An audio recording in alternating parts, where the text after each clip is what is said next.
Alors aujourd'hui, on va parler d'une petite anecdote qui m'est arrivée sur un de mes chantiers quand j'étais employé dans une grosse entreprise de construction.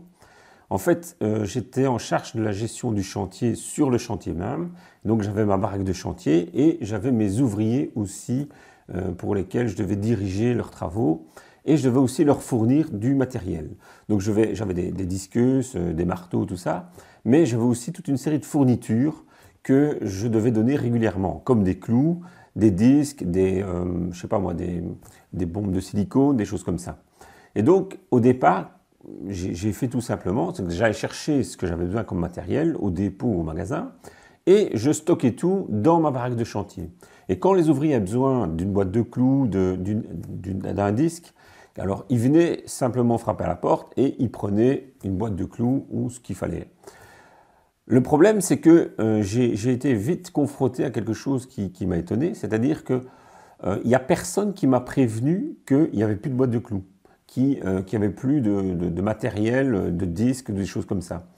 Et donc, chaque fois, j'étais pris au dépourvu. C'est-à-dire que c'est pas quand le dernier prenait sa boîte que il me disait attention, il n'y a plus qu'une boîte, je prends la dernière, il faudra l'en chercher. Non, ils prenaient leur dernière boîte, leur dernier disque, tout ça, et donc c'est le suivant qui arrivait et qui me disait attention, j'ai plus de clous, il m'en faudrait tout de suite. Et je me dis c'est pas possible, je dis il y a quand même moyen de s'arranger sur chantier pour que quand il y en a un qui prenne le dernier clou, des choses comme ça, qui me dise ben, attention, il y en a plus, il faudra l'en chercher demain. Donc j'ai essayé de leur parler, de leur conscientiser sur la problématique. Et donc chaque fois, j'allais toujours en dernière minute chercher des choses. Ça m'ennuyait parce que je devais arrêter mon travail. Et donc ça me prenait au dépourvu. Donc à un certain moment, je les ai réunis, je leur ai expliqué, voilà, quand il y a quelqu'un qui prend la dernière boîte, ben, il n'a qu'à me prévenir, comme ça, le lendemain, j'apporte des nouvelles boîtes pendant que je viens au travail ou en fin de journée quand je repars chez moi. Et donc, j'ai essayé ça pendant quelques jours, quelques semaines, et de nouveau, ça n'a pas marché. En fait, j'ai remarqué que chacun travaillait pour soi, et il ne se tracassait pas de savoir si, ben voilà, si l'autre allait avoir des clous, ou si l'autre allait avoir un tel matériel. Eux, ils travaillaient vraiment chacun dans leur coin. Pourtant, c'était une même équipe, de la même entreprise, mais malgré ça, j'ai remarqué que voilà, ça ne les intéressait pas de me prévenir quand il n'y avait plus de boîte de clous. Donc, qu'est-ce que j'ai fait pour solutionner ce problème? Je me suis dit, il faut que j'anticipe le problème. Et donc, pour anticiper le problème, donc, par exemple, si j'allais chercher 10 boîtes de clous, je ne remettais plus 10 boîtes de clous à disposition, j'en mettais par exemple 8. Et quand les 8 boîtes de clous étaient prises, il y a un neuvième qui venait chercher une boîte de clous, hein, eh bien, je prenais de ma réserve personnelle que j'avais caché les 2 dernières boîtes et je lui donnais une boîte de clous. Donc je savais qu'il m'en restait encore une ou deux et donc comme ça me permettait de ne pas devoir quitter mon travail tout de suite, de ne pas aller dans l'urgence chercher une boîte de clous. Alors je dis boîte de clous, ça pourrait être autre chose, hein, ça pourrait être des mèches pour une foreuse, ça pourrait être voilà, n'importe quoi.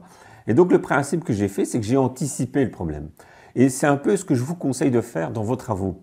C'est-à-dire que si vous fermez les yeux, vous engagez plusieurs entreprises pour vos travaux, et vous dites ben, tout va bien se passer, ils vont bien s'entendre, ils vont discuter entre eux, et ils vont faire les travaux, voilà, ils vont s'arranger. Alors parfois ce sera vrai, voilà, parfois ça peut marcher, mais même quand ça marche, il y a toujours des petits soucis. Parce qu'en fait, chacun travaille pour soi, chaque ouvrier travaille pour lui.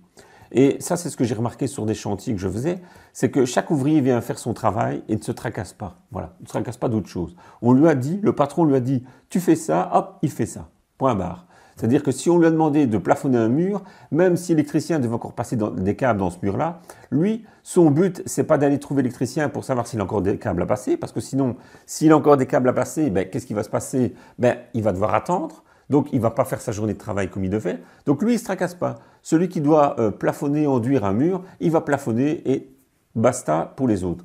Et c'est un peu ce qui se passe sur des chantiers quand il y a plusieurs entreprises de construction. Ou alors même plusieurs types de travaux à faire qui doivent se faire les uns après les autres. C'est-à-dire qu'il n'y a pas de coordination, il n'y a pas de vision globale du chantier. Et ça, c'est vous qui allez devoir le faire. C'est vous qui allez devoir le faire parce que personne d'autre ne va le faire. Il ne faut pas compter sur les entreprises qui vont faire les travaux pour voir ça à l'avance. Sauf si vous engagez un seul entrepreneur pour faire tous vos travaux.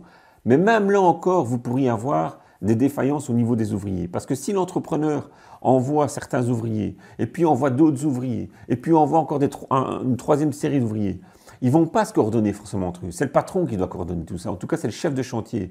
Et si le patron ou le chef de chantier ne passe pas, ben, il va rater des choses. Et donc, c'est à vous, en tant que propriétaire des lieux, en tant que commanditaire des travaux, d'avoir cette vision globale. Et pour avoir cette vision globale-là, il faut absolument que vous sachiez comment va se dérouler votre projet de rénovation. Même si c'est que quelques petits travaux, hein, c'est la même chose. Évidemment, si c'est des plus gros travaux et que c'est un ensemble de travaux à faire, là, vous aurez peut-être plus de travail à faire. Et donc, moi, ce que je vous conseille, c'est surtout de vous former aux techniques de construction, aux techniques d'isolation. Et justement, je voulais faire prochainement un atelier, enfin une formation sur l'isolation des maisons. Parce qu'on pense toujours que c'est facile d'isoler, mais en fait, il y a plein de problématiques dans l'isolation.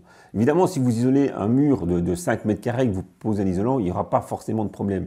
Mais si vous avez prévu une isolation complète de votre habitation, vous allez rencontrer des problèmes. Alors ça pourra être des problèmes de pont thermique, ça pourra être des problèmes d'humidité, ça pourra être des problèmes de jonction, ça pourra être des problèmes d'anticipation de pose de certains isolants par rapport à d'autres. Et donc tout ça, c'est super important. Et parce que si vous faites des travaux importants dans votre maison, vous allez dépenser beaucoup d'argent. Et la moindre erreur, ben ça va peut-être vous ennuyer au niveau de tout ce qui est résultat de l'isolation. Vous allez avoir des problèmes que vous n'allez pas savoir résoudre. Et si vous avez un entrepreneur qui fait par exemple l'isolation de toiture, un autre qui fait l'isolation des murs et un troisième qui fait l'isolation du sol, et vous en rajoutez un quatrième qui fait les châssis, ben vous allez avoir 4 entreprises qui vont travailler sur le domaine de l'isolation. Est-ce qu'ils vont tous se coordonner? Pas certain. Est-ce que vous allez avoir des problèmes entre chaque? C'est possible. Et donc, l'idéal, c'est que vous puissiez, vous, gérer justement cette coordination entre les différents types de corps de métier qui vont arriver. Et pour ça, vous devez bien comprendre comment fonctionne une isolation. Parce que si vous comprenez comment fonctionne l'isolation, vous allez pouvoir faire cette gestion de chantier vous-même et vous allez pouvoir diriger les entreprises. Ce n'est pas forcément compliqué en soi, sauf qu'il faut savoir toute une série de choses. Et donc, je vais faire une formation là-dessus dans les prochains jours. Mais je voudrais d'abord, avant de faire cette formation, pouvoir répondre à des questions que vous allez vous poser. Donc ici, en dessous de la vidéo, j'ai prévu un petit formulaire dans lequel vous allez pouvoir poser votre question concernant l'isolation. Vous pouvez m'expliquer ce que vous allez faire, quels sont les problèmes que vous pensez avoir, quelles sont les questions que vous avez. Vous mettez tout dans le formulaire et je vais intégrer tout ça dans ma formation que vous allez pouvoir avoir dans quelques jours. Voilà, donc il y a un petit lien en dessous de cette vidéo. Vous cliquez en dessous et vous allez accéder au formulaire, le remplir. Voilà, c'est sans engagement, vous faites ce que vous voulez, c'est anonyme. Et donc, vous allez pouvoir avoir comme ça la possibilité de poser vos questions et d'avoir les réponses dans la formation. Voilà, je vous dis à bientôt dans une prochaine vidéo du blog rénové.tv.